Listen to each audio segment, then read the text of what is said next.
Hey, 10. How's it feel being outside of the bunker by yourself? Getting the hang of this counter-surveillance stuff that Gamma's been teaching you? Don't worry, pretty soon it'll become second nature. I can list off every exit, give a pretty good description of everyone in this Starbucks, spot unusual cars coming in and out of the parking lot, and keep up a conversation with you. By the way, that person over there's been checking you out since you walked in. Pretty cool trick, huh? Until you get caught, that is, so let's make sure that doesn't happen, eh? Anyways, my initial reaction was right on the Caitlin debacle. Governor Jasper Dukes himself is coming to Myrtle Beach to clean up this mayor mess. He's calling this a working vacation with a summit on tourism and the economy. It's taking place down at the convention center, but he and his entourage like to travel in style and they stay in luxury, so they're staying over at the Grand Dunes Hotel across the street. It'll be his working headquarters for a few weeks, which means that it's going to have a functioning archive so his henchmen can access anything if it comes up. It's a great and unique opportunity for us. He likes to hold on to some of the most important information in the archives himself personally. What we're interested in is his information on the Civil War and Reconstruction. That's our target over the next day or so, and it's where you and I come in. Our last collector got a little greedy and put herself into some great danger just to get data about the antebellum period. Nothing like what we're going to find.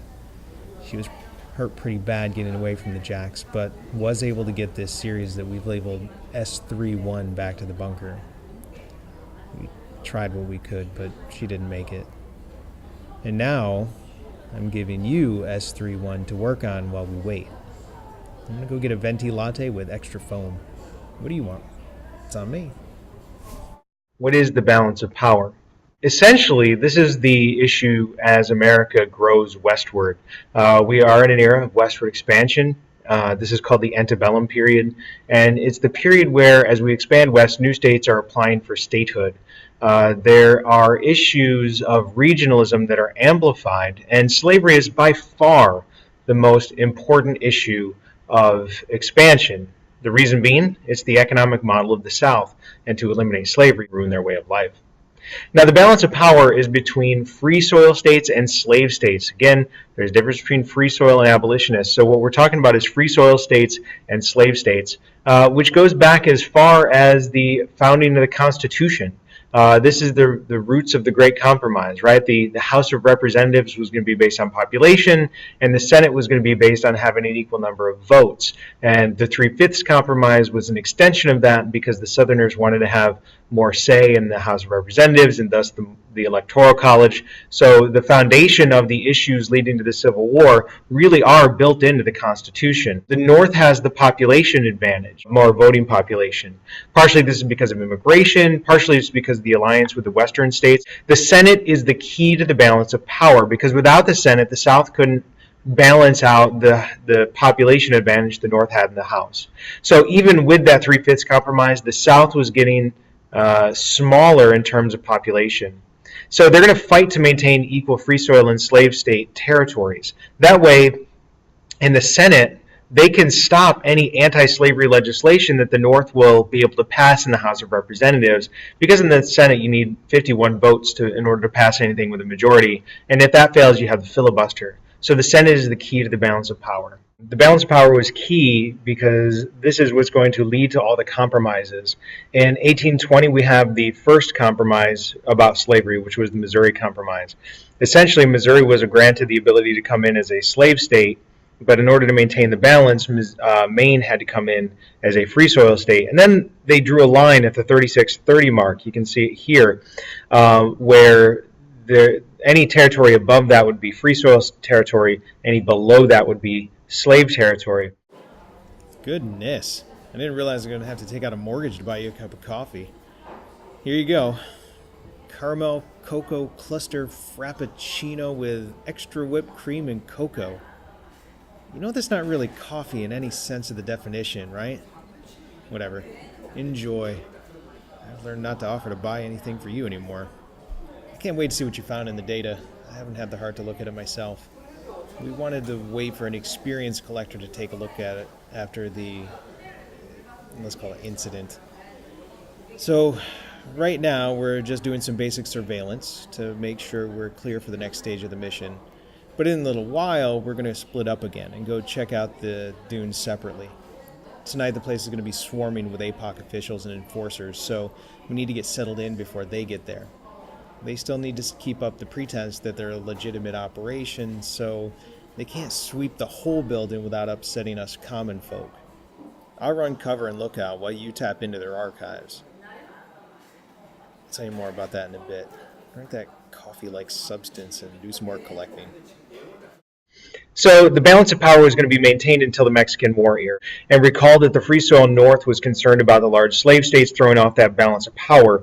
They didn't want to offset the population advantage that they had in the House of Representatives, and also they didn't want to have more slave states than free soil states. This is not just a northern thing. The South was worried about this too. Obviously, the South wanted to win, but they wanted to make sure that balance was maintained so that neither side could have a total victory. Now, the North is afraid of that Polk conspiracy. Polk was compromising on Oregon, gave up a lot of potential free soil territory north of that line of the modern boundary of Oregon. They also provoked the Mexican War. Polk was from the South, so by provoking the Mexican War, some people thought that this was the Southerners trying to win in this balance of power game. That Mexican cession territory meant that there was going to be a lot of potential slave-based territory. The Mexican War and the Wilmot Proviso came out of this controversy about the balance of power. The Northern Representative Wilmot, David Wilmot from Pennsylvania, obviously he's going to be anti-slavery, free soiler. He asserted that the Mexican cession territory should be labeled as free soil territory. Again, notice all of that territory was south of that potential Missouri Compromise line. It passes the House relatively easily because the North had that big population advantage, and the Southerners blocked it in the Senate because of the equal votes that they had. So this is an issue because now you see the North trying to win. The South is upset because they think that that's all slave territory that the North is trying to take over. From the Southern perspective, that would throw off that balance of power and eventually end slavery, ruin the Southern way of life. The protection of the extension of slavery into new territories was seen as a way to protect their way of life. That last little bit looked interesting, at least from the look on your face. Hey, you might be interested to know what I heard from my contact on a J. Rubin. The mayor is not adjusting well to his new situation. I heard he cried like a baby the entire first night in lockup. The guy knows what's coming. He should. As mayor, he was responsible for organizing this sort of treatment for hundreds of people throughout the years. Ask me, he has no sympathy. His real punishment is knowing what's coming. We've lost people. 9 collectors before you, some others. Gavin felt the taste of APOC justice. I'd been there when 3 collectors sacrificed everything. Couldn't even attend the funerals. Wouldn't have been safe. There are more compromises from this era, again the antebellum period. They all had to do with expansion of slavery into the West. In 1849, the United States realized that there was gold in California. California had just become part of the United States after the Mexican cession. In 1849, there was the gold rush, and that population gain in California allowed it to ask to become a state. And California wanted to become a free soil state. Again, free soil does not mean abolitionist. They wanted to be free soil because all those independent miners were worried that if slavery were to move into California, that the slave owners would buy up huge plantation territories and use slaves to mine the territory. It's not necessarily about abolition. California wanted to come in as a free soil state, which would upset the balance of power because there wouldn't be another state coming in to offset the extra free soil state. So there had to be a compromise. And in the Compromise of 1850, essentially the North gets 2 things, the South gets 2 things. It's more complicated than this, but for our purposes, you only need to know these few smaller facts. First, California is going to come in as a free soil state. The North also gets the abolition of the slave trade in Washington, D.C., something that people had been fighting for a long time. They argued that there shouldn't be slavery in the heart of the Republican government. Republican small r just means that people can vote. Here's what the South got, though, and some people will argue that the South got a bigger victory than the North. The South got all of the Mexican cession territory to be decided by popular sovereignty, even the territory that would have been above that imaginary 3630 line from the Missouri Compromise. This means that even in territories that which previously had been thought of as free soil, now it's going to be set aside as either or. The people of the territories could decide the status on those states. Popular sovereignty was a big idea. They thought that it was going to solve a lot of problems. It actually leads to more. This allows slavery to be in previously free soil territories. The problem with popular sovereignty is not going to be seen in the Compromise of 1850, but rather in an act that's passed right after that called the Kansas-Nebraska Act. The Kansas-Nebraska Act would have opened up all of that previous Missouri Compromise territory that was north of the 3630 line to slavery. The reason being Stephen Douglas wanted to build a railroad through that territory, but to build a railroad they needed to have it become a state. Why did he want a railroad? So that he could get all the gold and silver and other raw materials into the east. So they opened up Kansas and Nebraska territories to popular sovereignty, essentially overturning the Missouri Compromise. But it had a number of unintended consequences. When Kansas attempted to vote for whether or not to become a free soil state or a slave state, what ended up happening was people from Missouri, you can see that Missouri is right next to Kansas. People from Missouri crossed over into Kansas, voted to make it a slave state, and then went back home into Missouri. This upset a lot of people from Kansas, feeling that Kansas wanted to have a free territory, and the Missouri people made it a slave territory. There's a huge drawn-out conflict. There's two different constitutions written. There's a small-scale war that starts up. There are going to be over 35 deaths based on this controversy over the extension of slavery. John Brown is one of the people that participates when he kills 5 pro-slavery settlers. There's only 8 pro-slavery settlers killed. The rest of them are going to be anti-slavery people killed by the pro-slavery side. Now, most of the people in Kansas wanted free soil. There's a bloody feud that's going to foreshadow the Civil War, and John Brown becomes a figure after his slaughter at Potawatomi Creek. Yeah. Anyways, the mayor knows what's going to happen. We have the luxury of ignorance. Still, not knowing what happened to those other 6 collectors keeps me up at night. Some more than others. I think I've told you about my first recruit. Just happened to be my sister. Anyways, I'll be right back. Just so you don't think politics today are too bad, the conflict over slavery did not just limit itself to bleeding Kansas out there in the western wilderness. On the floor of the Senate, there was also a situation called the caning of Charles Sumner. Charles Sumner was a northern abolitionist. He had been under a gag order where you couldn't even talk about the issue of slavery in Congress. Once the gag order was lifted, Charles Sumner goes on the Senate floor, starts giving this long speech against slavery. And he starts calling out people by name as being bad people. And one of the people that he criticizes is a relative of Senator Robert Brooks. Robert Brooks from South Carolina is so infuriated by this that he runs up the aisle and starts beating Charles Sumner with his cane. Charles Sumner is beaten to within an inch of his life on the Senate floor. He doesn't come back to work for at least 6 months. Robert Brooks says that he will run again in 6 months because he was up for re-election anyways. So he goes home to South Carolina, runs for re-election, and he's re-elected overwhelmingly by the people of South Carolina. In fact, they start sending him canes with things written on them like, hit him again for me, or down with the abolitionists. So you now have blood in Kansas, you have blood on the halls of Congress, our most hallowed institution. It's all foreshadowing this big civil war that's going to be coming up. This is also the era when the Republican Party emerges. You can see a very clear distinction between free soilers and Southerners that are promoting slavery. The Republicans were going to become a combination of free soilers, Liberty Party abolitionists, the old Whig Party that's dying away, and Northern Democrats that didn't want to vote with the Southern Democrats. So we'll get more into that politics in just a little bit. According to the Compromise of 1850, the South also got a stricter fugitive slave law.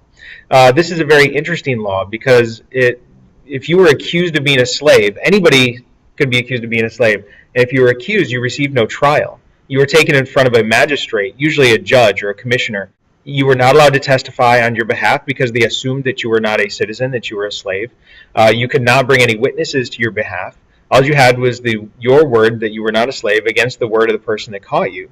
If the judge found that you were a slave, the judge received $10 as payment. And if you found that you were not a slave, that you were a freed person, he got $5 as payment. The North was furious with this law. because they believed that they were being forced to participate in the slave system, which they didn't really want, and they felt that they were being forced to help the South achieve their regional goals, and they didn't like that either. So the North is furious with this, and it really turns a lot of people against the South. So the Northerners tried to circumvent or get around this law. Some Northerners began to assist the Underground Railroad. Others just passively refused to help slave catchers, even though by law they were supposed to provide all assistance that they could. And the South saw this as general support against their way of life and against the slave system and in favor of the abolition movement. Now, this idea of the North trying not to help the South is very important to the idea of secession. In fact, when South Carolina secedes from the Union and they write a declaration of the causes of secession, there's only one article of the Constitution that they can think of that the North is actually violating, Article 4, which actually has a Fugitive Slave Act in it. So that's the only part of the Constitution they can think of that being violated.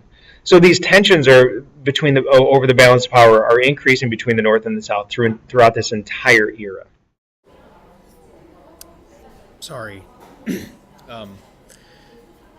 you know that it is exactly 1/4 of a mile from my office in the bunker, up one stairwell, across the hall, down the other and back?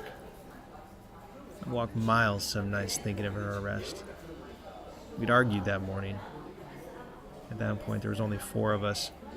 I was the leader, and we were all learning on the job, living and working in a crappy apartment. We thought we were invincible. We got a lead on this American Revolutionary documentary. And my sister wanted to check it out. I thought it was fishy. I wanted her to take a look out. She thought I was being overprotective. I told her that's what brothers do. She got mad. I'm sure you know how teenagers are. What were the things that led to the conflicts? So we need to recall the pro and anti-slavery arguments. First of all, the pro-slavery arguments, paternalism, the plantation owners felt they were taking care of the slaves almost like a father would treat their kids.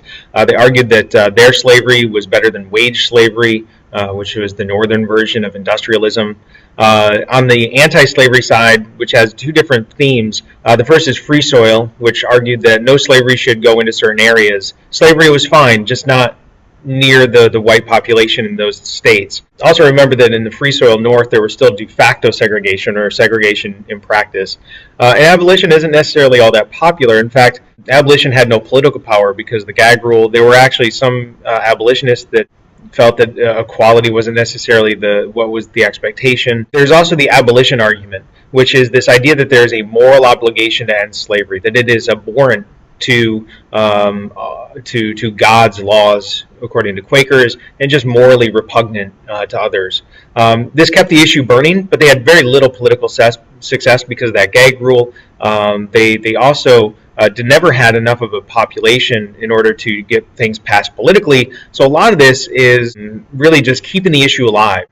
The abolitionists, one of their most successful elements was to turn the slavery issue into a regional issue. They talked about slavery as a southern domination over the North. This made Northerners susceptible to understanding the abolitionist cause. It is a Northern cause. It's something that the North does to fight against the South. She was so mad. She thought I wasn't letting her do her job. She snuck out. When I found out, I drove as fast as I could. She was meeting some sketchy guy. It's what he said was an old Blockbuster. I guess he used to work for one. I don't know. I got there just as I saw the Jack spring the trap. She was no match. Well, now we have protocols in place to make sure you aren't captured. The worst part for me is not knowing what happens. That's what makes me walk the loop at night. There are different types of abolition. Remember that there's publication abolition, people that wrote things to try to convince Northerners to fight against slavery. People like William Lloyd Garrison, here in the middle, wrote a magazine called The Liberator. Harry Beecher Stowe wrote a famous book called Uncle Tom's Cabin. Fascinating book, by the way. And Frederick Douglass was a prolific speaker and writer.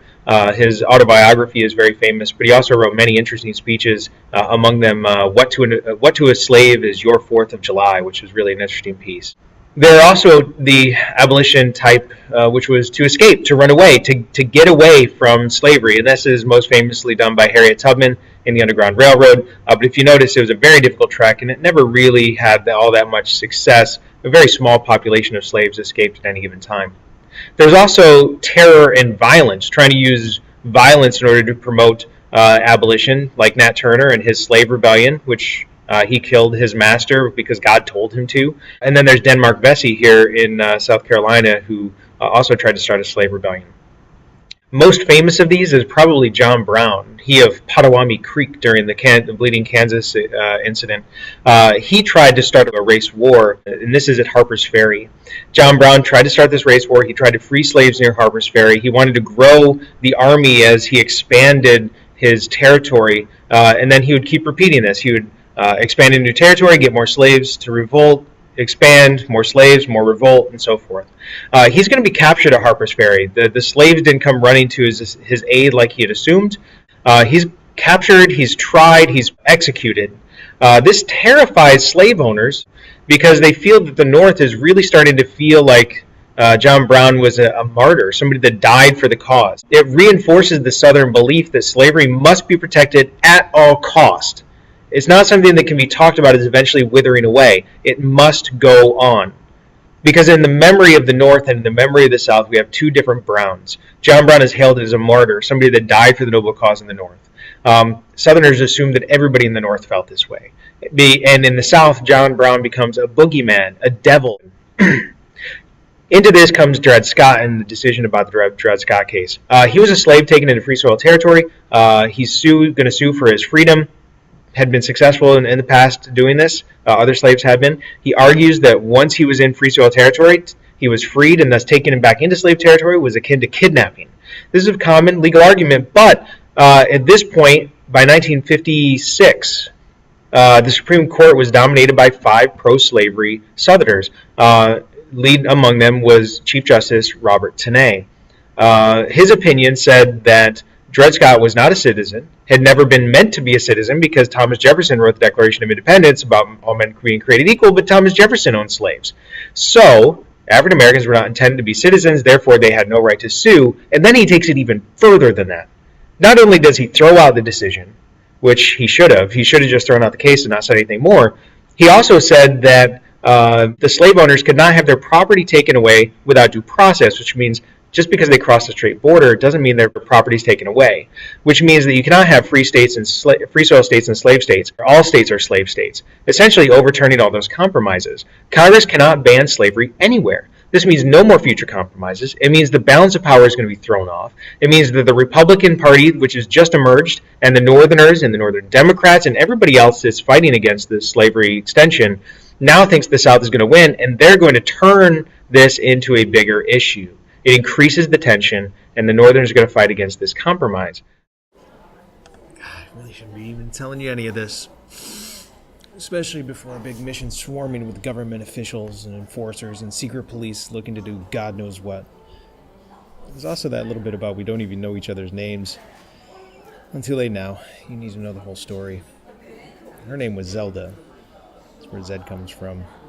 Call me a softie. I won't let that happen to you. One way or another. Look, this is a dangerous mission coming up. The risk is real, so let's stay focused. Be quick. I don't want to be in that hotel more than one night, max. And the sooner we get away, the better. And that's the atmosphere leading into the election of 1860, which is when Lincoln is nominated by the Republican Party. What happens in the election of 1860 is that the Democratic Party split along sectional lines. The Northern Democrats joined with the Republicans and voted for Lincoln. The Southern Democrats split their ticket among 2 other candidates. So Lincoln is going to be elected without even appearing on the Southern ballot. Now, the Southerners saw this as outrageous. They saw this as the balance swinging towards the Free Soil North. They thought that extension of slavery would end. They thought that slavery would be abolished. This would ruin their way of life, their plantation-based economy, and therefore they had to fight against this. Now, they used this in a states' rights argument to secede, thinking that they can argue states' rights and then people will ignore slavery, although at the time they were very clear that slavery was one of the causes of this. Later, after the Civil War, they tried to scrub all of that away, but we'll talk about that later. Ironically, South Carolina seceding actually gave Lincoln more power than he would have had if they would have stayed in, because they still would have had a balance of power in the Senate. Not everyone in the South was pro-secession. The yellow territories were pro-secession, but the blue and the red were split. In the Deep South, they seceded first, formed the Confederate States of America. They started occupying federal forts. Some of the Upper South is going to secede after Fort Sumter. That's Arkansas, Tennessee, Virginia, North Carolina. The other border states that had slaves still stayed with the Union even after that. All right, the mission awaits. In a while, we'll leave separately and drive around a bit. Do you like that ID we got you, by the way? Gamma put another surprise in the trunk. Get that look off your face. We don't use guns. Jeez. Haven't you figured out yet that we're weaponizing your mind? That we're trying to teach others to use their own high-caliber neurons? Finish your coffee.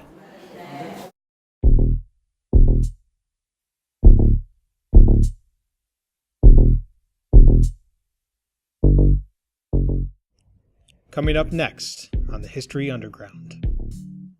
Don't get too attached to that car. It's strictly a loaner. Just to be safe, we're going to put you in a disguise. Hello, Tim. Keep it casual.